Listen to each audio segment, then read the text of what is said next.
Hello, Jonathan Martis here with North Pacific Real Estate. I'm going to talk to you about the October statistics for the MLS that just came out. We'll compare them to how they were different from September compared to October. Stay tuned.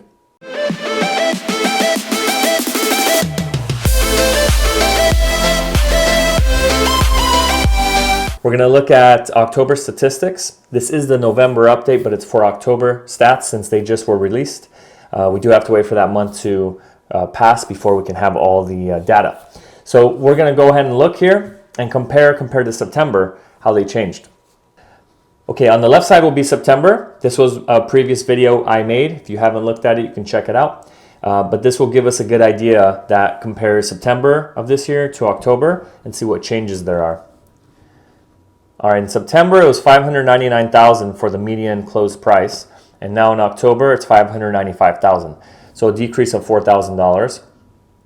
And here you'll see in the orange the difference between 1 year ago for that same time period. Okay, let's go ahead and look at the next slide.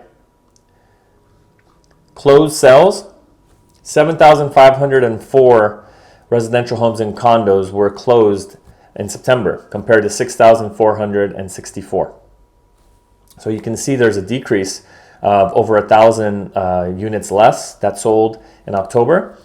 And I mentioned this in one of my other videos that it's possible that sellers are kind of waiting. I have heard from some clients as well, and there's also just a decrease in listings. Kind of shows that sellers are waiting to see what's going to happen. They're hoping interest rates will go down so that the activity will pick up and they can get a higher price for their home. But also, even if they're looking to purchase something, because if you sell, you may want to buy something, and you don't want to pay such a high interest rate. So a lot of people are waiting to see what's going to happen. Next slide. Closed sales, it's going to look at the total dollar value.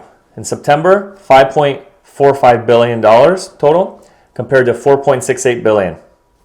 You can see there that's almost $1 billion difference in total dollar value just from 1 month difference. So definitely less homes are selling and the overall price combined is decreasing. So it's attributed to less listings on the market. So market has slowed in some ways.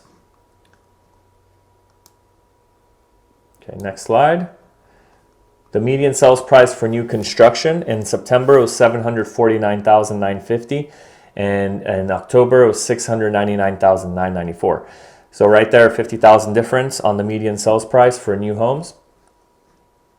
Starting to see a trend, right, that the prices of the homes are decreasing, and this is to be expected when interest rates go up. Available inventory.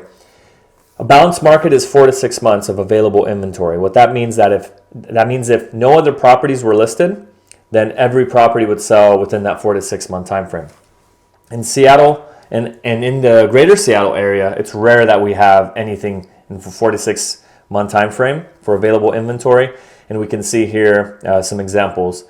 In September 2021, it was 0.75 months inventory, and in September 2022 it was 2 months. Now in October of 2021, 0.66, and October 2022 of this year, 2.2 months. So we saw an increase from September to October of time on market. There is an increase of time on market, so not a huge change, but definitely will add up if it continues this way, where it will take longer for homes to sell.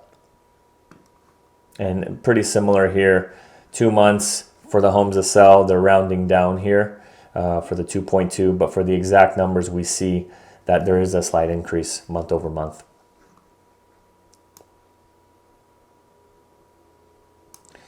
All right, and this slide will show the balanced market, 4 to 6 months, and kind of the trend that the Seattle area has experienced over that time frame.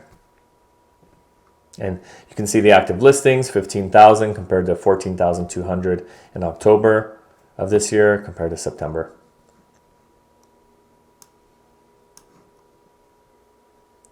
New listings, 9,422 new listings were added in September, and compared to 7,260 in October. So big change there. Over 2,000 almost 2,200 more homes were listed in September compared to October. Less listings. And like I said, I think sellers are waiting to see what's going to happen and see what occurs with the interest rates and with the market. Pending sales. 7,764 pending sales in September. And in October, 6,435. So of course, if there's less listings, then there's going to be less pending sales. And we see that shown here in the numbers that we're looking at. I hope this information was helpful for you, and keep an eye out for future videos that I will be making. If you haven't subscribed yet, please do so, and like this video if you found it helpful. Thank you and have a great day.